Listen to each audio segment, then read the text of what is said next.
G'day, Assyl. How you going? Hey Debs, I'm well. I can't see Outstanding. you, and I'm trusting you can see me. Oh, yep, I can see you, and you're the world's tiniest guitar behind you. It's yes, yeah. It was deposited here by my youngest, and I thought it adds a bit of colour into the background, so I've left it there. I can't claim any talent though for it. Oh, good. At what point do you want me to do a share?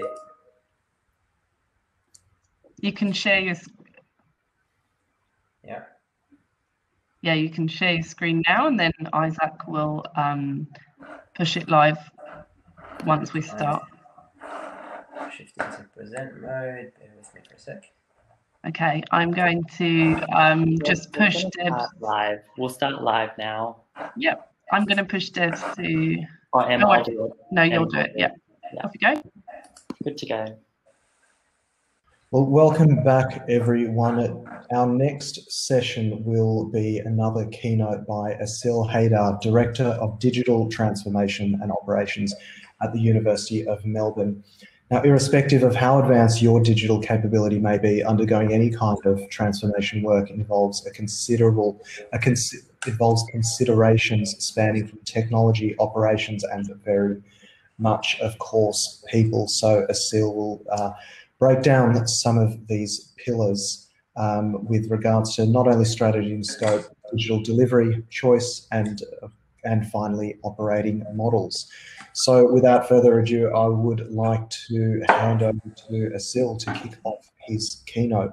Just a quick reminder to all our delegates, please, if you do have questions, kindly put them in the chat, and if we do have time left over at the end of the keynotes, our speakers will do their best to try and answer some of those. So over to you, Assyl, and your tiny pink guitar behind you. Thanks, Debs. Just sharing. No, I can't set the expectation for playing the said instrument, but nonetheless, I thought it's. I'll leave it in the background for some colour to keep you amused through the presentation. So just by way of background, I've 20 years of digital. The last 10 have largely been in higher ed digital transformations. And the motivation for higher ed is really for my, in a way, for my kids, and to see the opportunity of digital disruption to design tech for good and create a generation of more ethical creators and not just consumers. And just having listened to Ian's talk earlier, is just another reminder of how real those trends are and how important it is to engage deeper with some of those possibilities. So today I'm going to take you through a snapshot of the university's digital agenda and how we're wrestling with the challenge of simultaneously addressing current and future business needs. And I'll include 3 examples to help bring this to life and finish off with some learnings from our experience to date. And as Isaac mentioned, I understand there'll be some time for questions at the end, but I'm happy to be contacted directly if there's anything that you want to follow up in more depth. So, diving in. Now, good universities have always focused on building the future and catalyzing the ideas of tomorrow. And today we face the challenge of navigating a world characterized by constant change. We've just heard this in the previous presentation. And what this means for leaders, though, is that prioritization of resources is very tricky, and that's whether it's dollars or bandwidth. And to quote Diane Quinn from Cirque du Soleil, she said that creativity and innovation require an environment of uncertainty. And uncertainty means we don't know. And innovation starts when we get comfortable with not knowing and begin with a question. So when I think about digital transformation at a place-based university, I see it as a great time to ask ourselves, what is at the heart of campus interactions at the university? How do we catalyze deeper connection and belonging?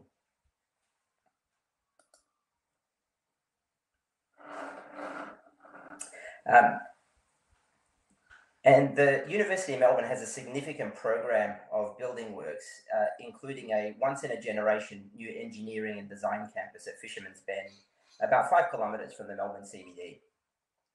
And it represents an opportunity to set new standards in how we create digitally augmented experiences to harness data and reimagine placemaking. And in this way, the university's digital agenda sets the scene for a transformation roadmap that's exciting as that of our physical campus expansion. We call it 20X, where X represents the yet to be defined future we're preparing for by developing digital capability and innovations that create university-wide value.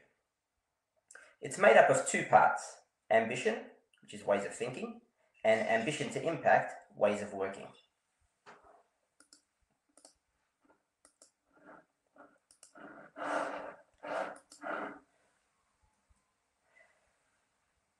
UM20X provides guiding principles, strategic enablers, and an overall framework to achieve an outcome of digitally augmented experiences. And it supports the university's core activities of teaching and learning and research by generating efficiencies and innovations that create university value. It also includes a strong focus on collaborating with our academic community to help transform how we understand and plan our campus environments. So applying these new ways of thinking to an augmented experience, we aim to be as dynamic and easy to navigate as the best airports, as good at combining memorable experiences with efficient asset utilization as the best theme parks, and as engaging of curiosity, learning, and exploration as the best galleries and museums. Now, of course, like all organizations, we struggle with the challenge of how to prioritize building target state capabilities of tomorrow with the needs of today.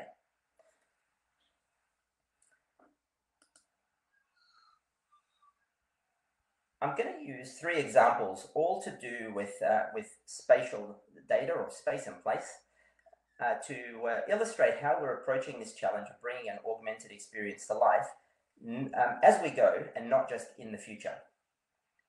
So let's start with a here and now problem. And if I can just ask Isaac to cue the first video, that would be great.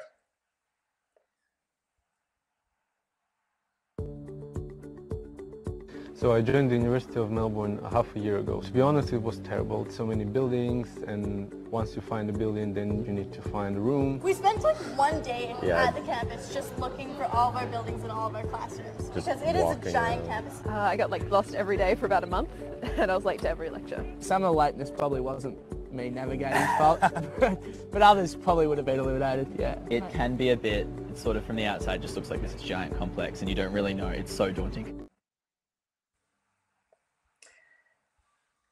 So digital wayfinding, as an example, contributes to an augmented experience by mapping campus space to meet everyday user expectations and enhance student life. It's one of the present real-world challenges that we can solve through digital-physical integration.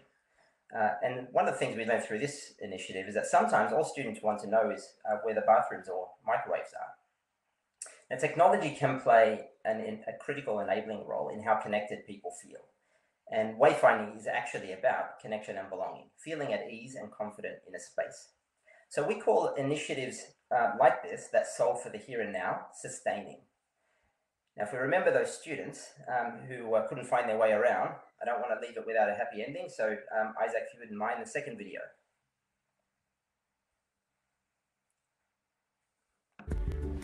Well, they'll definitely do it for me. This could be a very important improvement, finding a way around. I love the bit where it shows my current location, and it's pretty accurate, which is lovely. So that's ground floor. You can see like very detailed. Jeez, there's so many floors in this. I actually thought there was only like 4 floors on the library. I didn't realize that there was so many. It's a lot more detailed than anything I've ever had for like actually finding a way around Melbourne Uni. Oh my god. Oh, they really do have the upper hand on food, don't they? I reckon the advantage of this app is the ease of use. I just hurt my left leg, and so I need to find some elevators and lifts. There is a function in this app that helped me a lot. Avoid stairs, perfect button. Oh, nice one. Events is a really good thing because in the app you just see what's around and maybe something near you that you can just check what's going on there. Does this app also let you know where the toilets are? Yeah. See, I've only known where one toilet is, and that's new in the house. That's nice to find bathrooms for sure, because that's and food spots.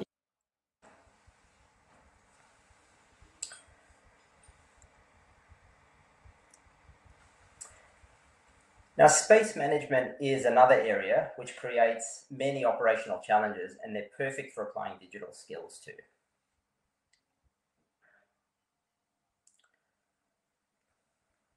In this case, cumulative sprints over time, small sprints, have helped find better ways to visualize our spatial data and bring together 37 initiatives into a single learning environment. And it's been a successful collaboration across multiple operational teams, students, and researchers. And importantly, we're not seeking to solve all of our data issues in order to realize some of the benefits. And we call initiatives that create enterprise pathways for emerging winners scaling.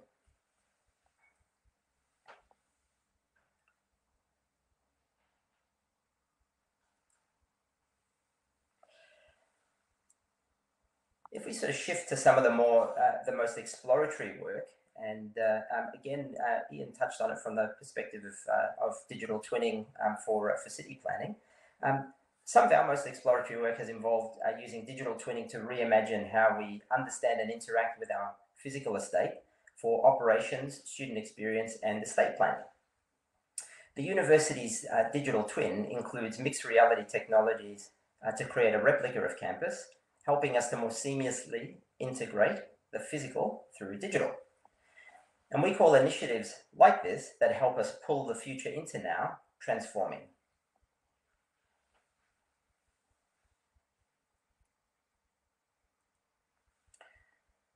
So the three examples I've shown you across digital wayfinding, space planning, and digital twinning are all happening concurrently, and they're addressing challenges that relate to both our needs of today and those of the future.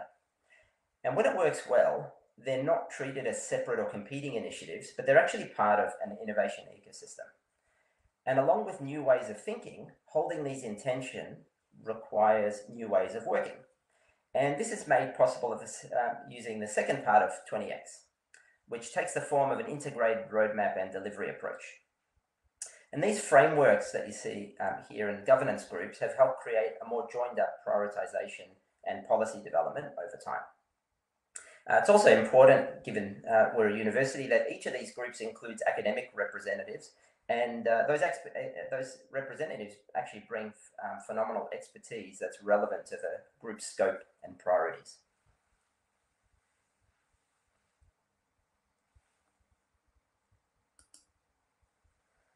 Now, I'm always grateful for the lessons I pick up from others in sessions like this, and it's a great way to stretch my mind. So here are some from me, and please take from them what's useful to you, and feel free to ignore the rest.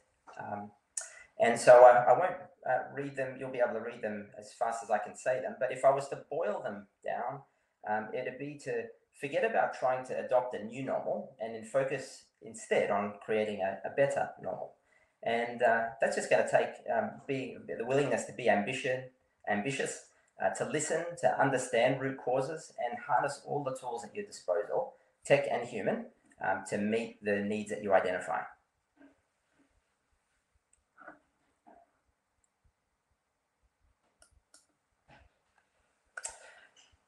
So again, here's how you can reach me if you're interested in any of the examples I shared or the earlier slides. And for those of you who want to geek out a little bit on placemaking, there's also a link here to a related research paper.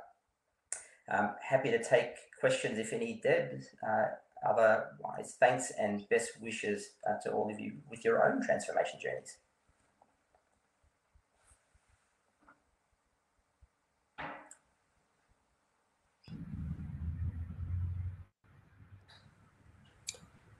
Assyl probably got a little bit of a quieter crowd today, but I might just kick things off with maybe a few questions. I guess, look, being where you currently, pardon me, where the University of Melbourne, it has a great kind of brand heritage in obviously education and innovation, but how does that sort of culture transcend internally when it comes to, you know, doing something radical, you know, like some of those transformation pieces that you spoke of? So there's probably two parts to that answer. I guess you're absolutely right. The university is very ambitious. It's got and that ambition is mainly driven by academic endeavours, right? So we're one of the things that we're try to be quite deliberate around in the when it comes to the digital transformation of operations, for instance, is to make sure it's not seeking in any way to try and get ahead of what or compete with academic ambition. It's really there to support the brilliant community of students and researchers and the various pockets of that activity. So that's sort of, from a digital transformation perspective, that's partly what I mean when I say we're not digital first, and we're not seeking to be. There's nothing to indicate that that's actually key to the university's success. But we obviously need to be. There are things we have to go after and be better at because they do support teaching and learning and research. Now, the other part of my answer is that one of the things I've noticed that was quite a really pleasant surprise from coming from a startup and then corporate sector and then into higher ed is that you don't have to convince anybody to be curious at a university. They're inherently curious. They're inherently interested in pushing the boundaries of knowledge. And so those, particularly those highly exploratory, transformative type initiatives, that tends to be a really great collaboration opportunity with academics at the academic community, rather, because that's kind of the frame. That's their day to day, right? That's where they live, and it's a great opportunity to sort of tap into some of their thinking on how you can draw some of that into solving needs of now.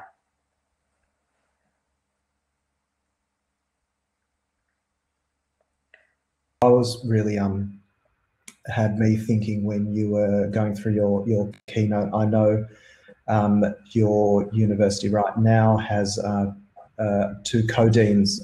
There's obviously Dean Kaufman and Dean Harper, both from very different backgrounds, and obviously no shortage of kind of, let's just say, business as usual kind of work, just given the current climate we're in. How have you, as an organisation, kind of handled and dabbled in that space of, I guess, innovation versus, keeping the lights on and just general sort of business operation as well, and finding that time and bandwidth?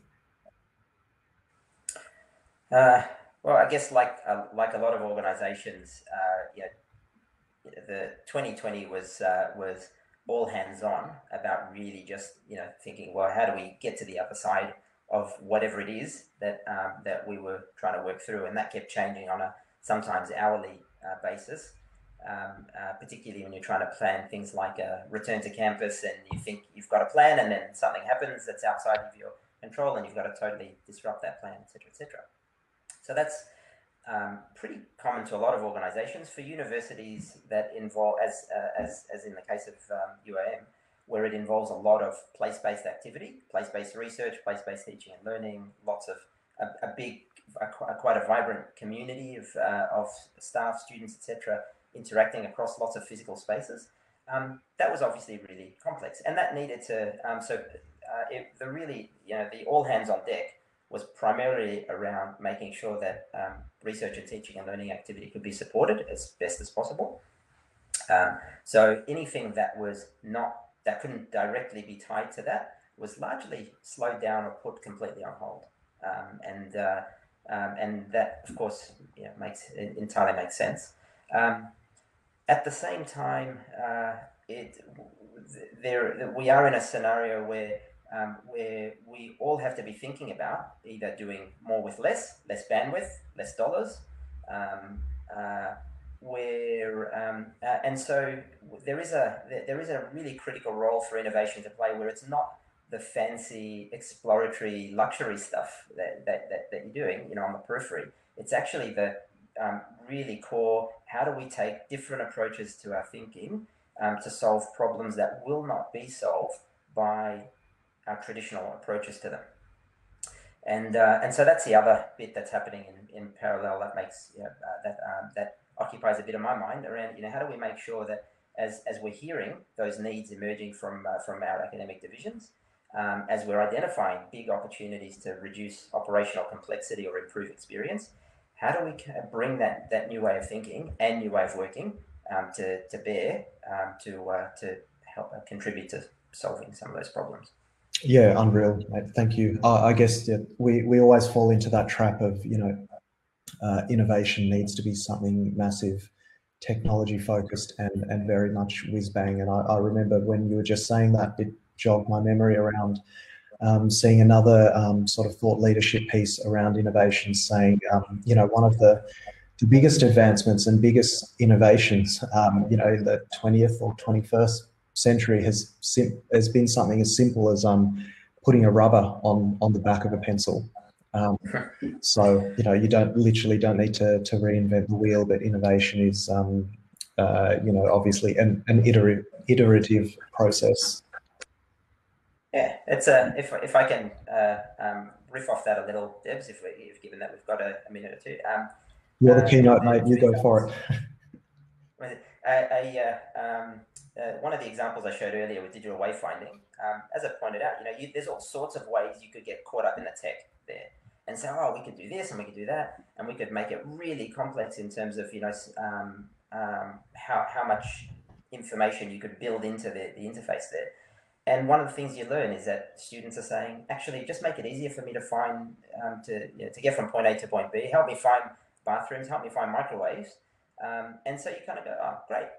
Well, if we know we can simplify things and meet that need, and then over time, iterate where the data tells us we need to. Right? On the other hand, if I think about last year, one of our challenges was to pivot our open day experience, which is normally, thousands and thousands and thousands of people showing up to campus and walking around and interacting with divisions. We had to shift that to an entirely online experience, and we had a much more compressed window to make that possible. And one of the both opportunities and priorities became, how do we give access to some of that campus experience, apart from the events and webinar? How do we actually give a bit of a taste of what it's like to be on campus and engage with academic content or stories from the university in the context of those spaces, in the context of the law building or of the winery that's at the campus at Dookie, et cetera, et cetera. And so we had a short innovation challenge for about 6 weeks, and we created some virtual tours. And the key part of the virtual tours was, how do we weave stories into the spaces? Now, we managed to do it, and so far it's been pretty good. We've had about 27,000 people go through those tours. Feedback's been very strong. My favorite bit of the feedback is that this feels very human. We really like that we're not just seeing buildings and scans of buildings, we're actually seeing, we're hearing stories. It feels, it's very cool. Now, we could not have built that in 6 weeks if we hadn't been doing some of that exploratory work around digital twinning, because that was something we were able to extend and build on very quickly because it was there. It was a data set we could use. And so the point is, sometimes you need to, as long as you keep it small and very disciplined, that exploratory work is really still important. It actually does help you right now. You just have to find a way of keeping it pragmatic and not getting too how am I to put it? Maybe excited enough, the right level of excitement and curiosity in what the tech can do, balanced with a bit of pragmatism to not let that become the leading pull for where to spend the next dollar. So, Assyl, on that notion of pragmatism, there's a question from one of our delegates. What would be your 3 tips, mate, just around with respect to other universities looking to establish a similar initiative? If you were to, what would your 3 big bets be, or three tips, I suppose, in relation to this question, I should say. In terms of balancing, how to achieve a bit more of a balance across now and future, you mean? No, I think the question was just more around some of the initiatives that you had obviously rolled out at the university. What are 3 tips that you would recommend to another education institution wanting to do something?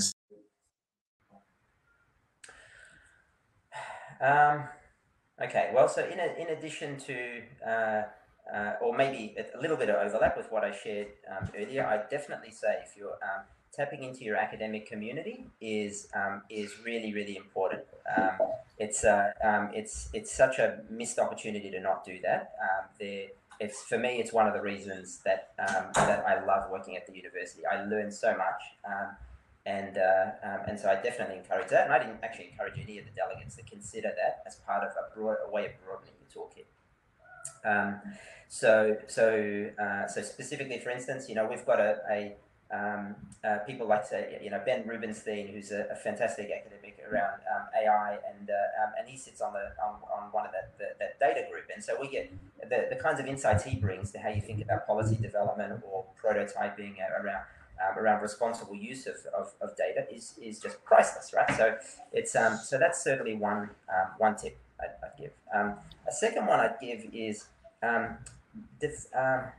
develop a view on where your spend and dollars, where your dollars and bandwidth is going today. How much of it is, actually just be able to put it on, represent in some way how much of your spend is about keeping the lights on compared to genuinely creating new value for the institution. And then use that to have a bit of a discussion around, well, how does that balance? How do we feel about that balance? Is there something else we need to do? The third tip maybe would be just depending on the university that you're a part of. She might have wanted a ukulele back. I don't know, but thanks for bearing with me. The third tip would maybe be to say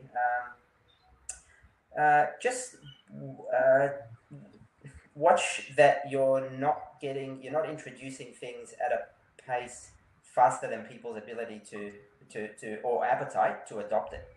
And universities are interesting places that way, because you've got people who kind of really want this as soon as possible, and then others that are kind of like, well, why do we need this and why is it so important? And you kind of just have to work with that. They're not problems to solve, I found.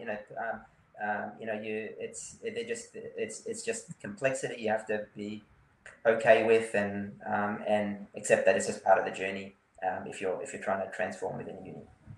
Absolutely. No, some great takeaways there, Assyl. Thank you once again for your time, Assyl, and your fantastic keynote. I was just conscious not to. We are in a panel discussion next, and I'm the moderator, so I didn't want to double up on some of the questions that I was going to fire over to you anyway. So thank you again for your time. That concludes our morning session. We will be just jumping into a quick 20-minute break. So if everyone could jump out of this, grab a coffee, have a bit of a walk, jump up and down, do what you need to do. We'll be kicking off again at 11:50 or 10 minutes to 12. So you please do jump out of this session, come back into the other studio. Finally, once again, thank you to our event partner Click for sponsoring this event, for which we couldn't put today's proceedings on. Thank you once again, Assyl and Ian, and look forward to seeing you all in another 20 minutes.